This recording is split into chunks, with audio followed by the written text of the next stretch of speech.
guys, it is Tristan with NewsStand, and a few days ago, I railed against the first issue of the ongoing Harley Quinn series.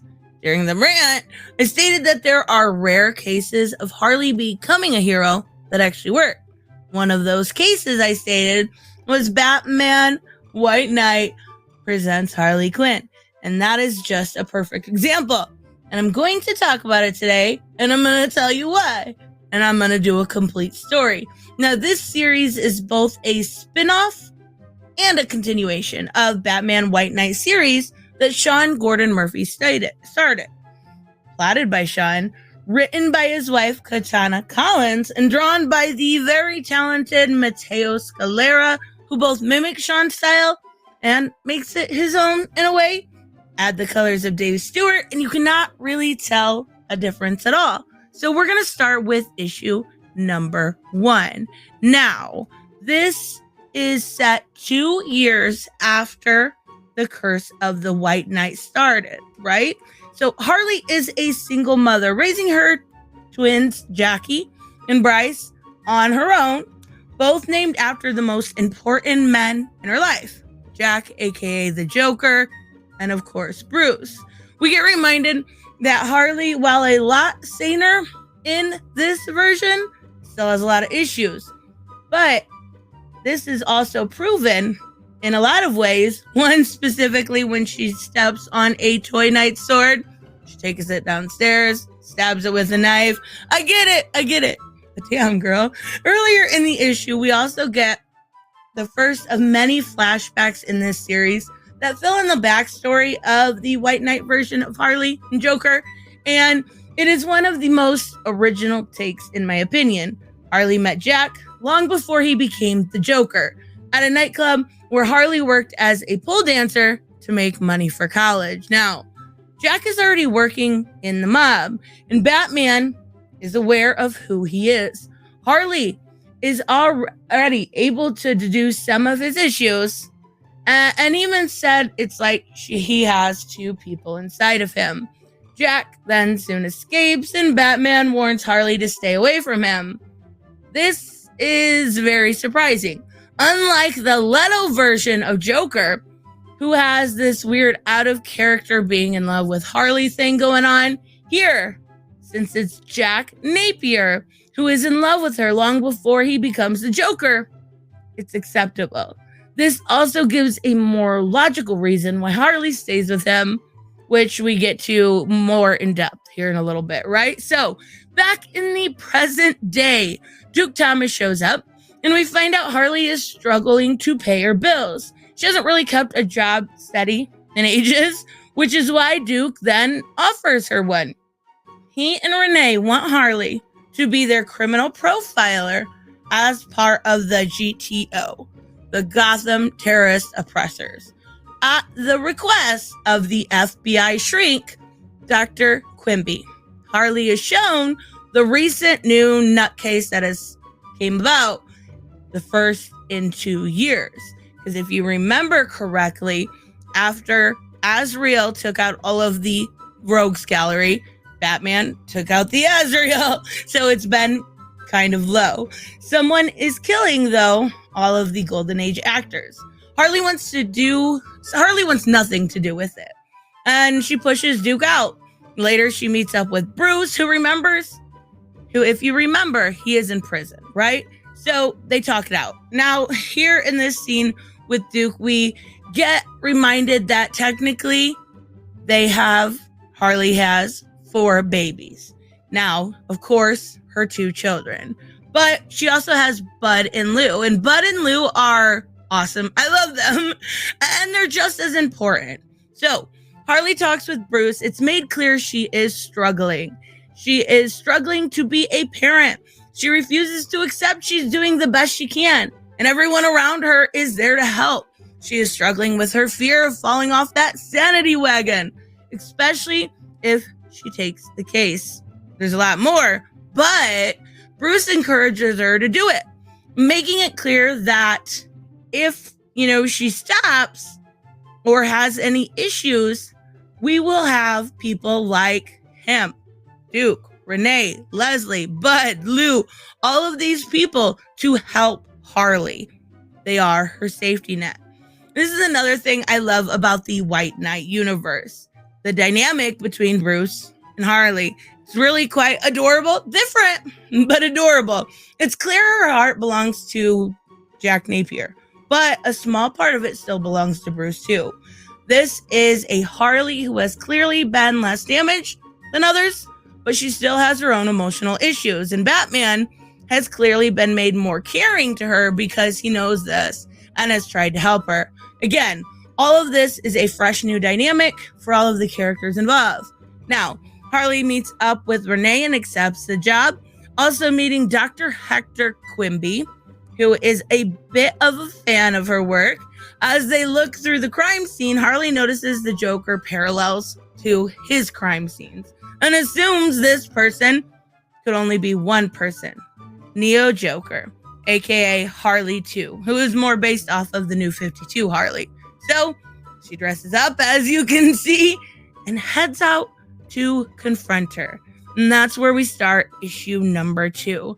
Now, issue number 2 is exactly what she does, and she goes to confront her. And as the two duke it out, it's then made clear that Neo Joker has no idea what Harley is talking about. They stop and actually talk it out over tea. Apparently, some new guy named the Producer tried to hire Neo Joker to join him, but she turned him down. We also find out that much like how it happened a little harder core since the New 52, Neo Joker and Ivy are a couple. Well, at least if she's not with one Harley, then she's with another. I guess that works. Then we get more flashbacks as we see Jack and Harley, that part of their life where they were an incredible couple. And they were at a fair, right? And Harley saw some hyenas and fell in love, saying that she could actually train them. And Jack agrees that she probably would be the woman that could. We get more interaction with Harley and Renee and Harley and Hector, as well as more stuff with the kids due to who she is and the fact that Bud and Lou are always with them too. Most normal parents won't let their kids near them, right? So Hector offers the kids a balloon. One, it's a clown. Harley overreacts and pops the balloon, causing Jackie to cry her head off. Fortunately, Hector is able to calm down. He's actually very good with the kids, and we get this adorable little image of the twins riding off on Bud and Lou. Now, Hector shows a paper Harley wrote long ago called Patient A, who was clearly Jack. And we find out Harley blamed herself for Joker coming about. In other flashbacks, we find Jack was the one who gave her Bud and Lou. And we also find out that Jack helped her during her college years. But he would occasionally have these fits of laughter, right? And Harley would help him through it. As a coping mechanism, Harley wrote her paper on Jack, which eventually then got published. And Jack found out. Jack was absolutely furious. He felt like the whole reason behind their relationship was simply to study him. But it wasn't. And Jack wouldn't listen. Days later, then Batman showed up to Harley, telling her Jack had only gotten worse. He also suggests she take the job at Arkham if she really wanted to keep an eye on him as a patient, not a boyfriend. Again, this shows the difference in dynamics. Here he's encouraging her to go to Arkham and try to help Jack because he knows that she is sincere. Any other time, he would tell her to stay far away from him. In a nice nod to Batman, then the animated series, we are introduced to Simon Trent, aka the Gray Ghost. Now, the Gray Ghost has something that's been around for a long time, but it is set to be the next victim. We find out that the Starlet is dressed up like a female Joker, dolled up as a Golden Age actress, and we finally get a name of Scarlet. Now, we are going to head to issue number 3, and Simon is able to put a very good fight with, obviously, the Starlet, and she's able to drive Starlet off. We also meet the producer as he chastises Starlet for her failure. We also find out her name is actually Ethel, but she refuses to be called that because much how Joker refuses to be called Jack, she doesn't want to be called that either. Now, keep in mind, eventually Harley and Quimby would get word about Simon's attack, although the call is not from the GTO, but they bring the kids and the hyenas along. And once they're there, they find out that Hector's mother was a Golden Age actress, one called in a group called the Dashing Dames. A few of them have already been victims of these murders, and Hector insists he stay on. He's very insistent. Like, either he knows more than he's letting on, or he just feels close to the case, given how he has ties to the other Golden Age actors. They keep him on since they can get there without a warrant. Then we get a flashback as Harley is accepted into Arkham. And we also get more of how she's been able to pick up on things Batman does better than others, like how she hears him sneaking up the fire escape. He tells her it is time to acknowledge that she is better off without the Joker. And she doesn't deny it, but she's more worried that he, the Joker, is not better off without her. Now, following some old clues, they eventually get some old film footage of Hector's mother chastising young Hector, and apparently the person recording the film offered to be the nanny. They eventually go up and meet with Hector's mother, and we get more hints of how harsh she was when she raised him. Really, really terrible mother, and what she thought about the nanny. Just a terrible person in general. But the biggest whammy Harley gets, it turns out Hector's fascination with her wasn't just since college. It goes actually a lot further than that, to when he was younger. This creeps Harley out. And she doesn't know that she's also then being stalked by the Scarlet, which leads us up to issue number 4. And it opens up with Bruce having a bit of a cafeteria brawl before meeting up with Harley again. This leads to a flashback where we find out that Harley was there the night that Jack became the Joker. And this is pretty important to the entire story, right? She followed the police scanners day after day, night after night. And when she finally got word, she was off. And she, made sure she had her own little outfit.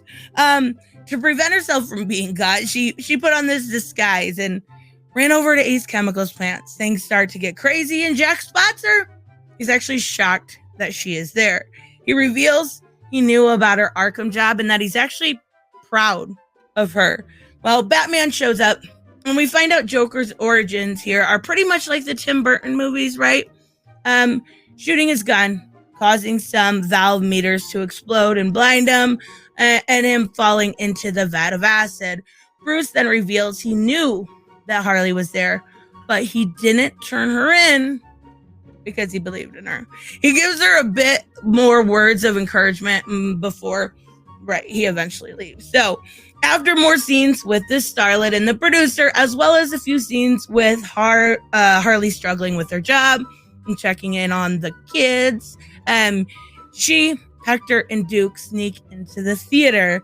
And Duke sneaks into the theater with them, but alongside. Duke is jumped, though, by the producer. And we find out that Starlet is Hector's nanny. The woman from the original recording. And the woman who was more like a mother to her than his own mother ever was. So, his mother, in a drunken tirade, argued with Ethel. And when Ethel revealed she signed up for his mother's talent agency, Hector's mother threw a bottle, shattering on Ethel's face. While she survived, of course, the scars kept her from ever becoming able to get any sort of work.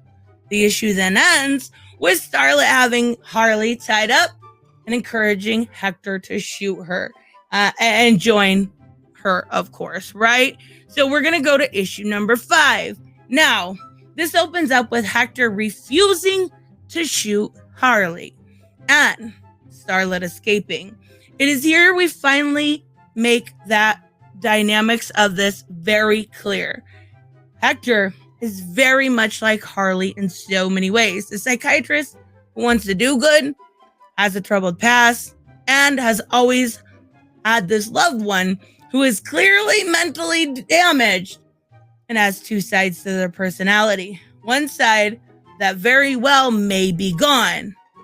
Starlet is basically his Joker, only here it's less of a romantic love and more of a maternal love. And it's a nice way to handle things, I think, personally, just because it gives Harley her first heroic case, something that parallels very similar to herself, right? So we get another flashback as Harley meets the Joker for the first time. He makes her a deal.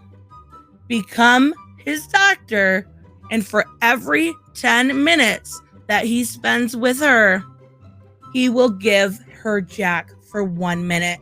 This makes it clear again from the beginning that Jack was still in there, right? And we get a nice scene between Harley and Ivy also. They're not romantic in the scene, obviously, but it's clear they're still good friends. Ivy reveals that the powder that was used on Harley by Starlet actually came from Ivy. But she hates how it has been used against a close friend. And it's from Ivy that Harley is told a very important lesson. Everyone has different versions of themselves, right? The only way to survive is to combine them. Bruce kept his compartmentalized, and it did more damage in the long run. Joker, keeping his personality separate, was actually his demise. She encourages Harley to embrace all sides of herself. The mother, the doctor, the friend, but embrace the chaos. So that night, while at home with the kiddos, Harley is erupted by a sudden fire, right? And it is, of course, Starlet's doing. Now, everything is happening so fast. And it's so bad that actually we see Bruce and he feels like he needs to get out of there. We finally get some interaction with him and Jason, though. And it's clear it's still very rough. Bruce has to disguise himself to get close to convince Jason to let him leave. And then Jason refuses to talk to Bruce. And it's clear their reconciliation is still long off, right? So Bruce tricks Jason, locks him up, and then he leaves. He leaves using his red hood outfit with no explanation as to that, and a disguise to get out. So back at Harley's, it's basically insanity, right? Then she's able to get Bryce out, but she can't find Jackie. Then a beam falls on her leg, hurting her badly. She tries to ask Bud and Lou to take Bryce out for safety so she can find Jackie, but it's clear she's too hurt to move. And then we see Lou nuzzle against Bud and whimper with Harley before running into the fire. Bud drags Harley out, right? And is actually able to, let me pause it here so you can see this a little bit better. This is one of the best parts of it. Is actually able to drag Harley out as the firefighters show up. Of course, Harley is panicking, the mother and her, right? Bruce is ready to head in and help, but Harvey Bullock shows up and talks him out of it, making it clear that if he did go in, he'd get 20 years instead of the 10 that he has. So Bruce at least agrees to stay and make sure things are safe. And sure enough, Lou busts through this window, right? I'm telling you, this is one of the best parts. And worse. Lou busts through the window. And basically, he is able to save Bryce. But it's very clear. Lou died saving Jackie. I'm not sure exactly what happened, but I'm assuming it's from, the smoke or the heat, the exhaustion, a mixture of it. This was quite possibly, I cried. Of course I cried. Come on, let's be real. But this was quite possibly one of the saddest moments of this series, right? It actually made me tear up even looking back to write this out. So it was really hard. They were very close to the twins. They were very close to Harley. To lose one of them, it's as bad as if one of the kids died in a thing like this. So then we're going to end with number 6, and we're going to get an end to our little conclusion, or our little story here, right? And this opens up with a final flashback as we see what happened the night Joker tortured Jason. She finally realized that Jack may be gone and Joker has been manipulating her. The two trade blows, Bud and Lou defend her, and then they leave, calling Batman and the bat signal to help. Harley is devastated after all that has happened, and she's ready to actually give up on the GTO, right?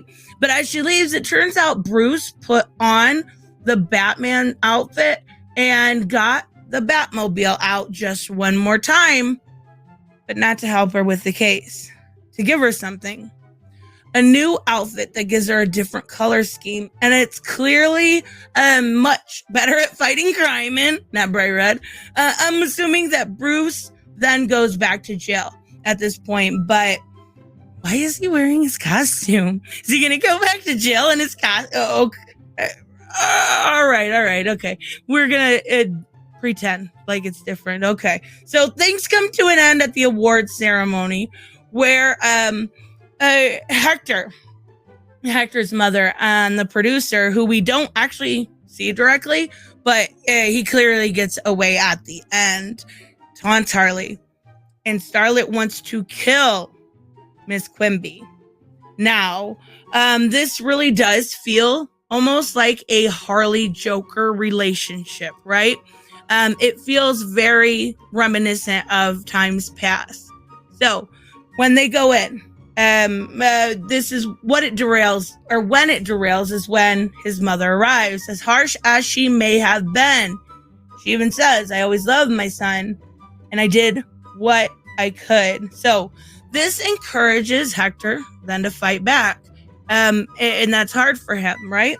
So the Starlet uses a trapdoor to take the two underneath the theater. Harley makes her way down there, and the final fight occurs as Harley tells Hector from her own experience to not go down the same path. Don't go down that path, right?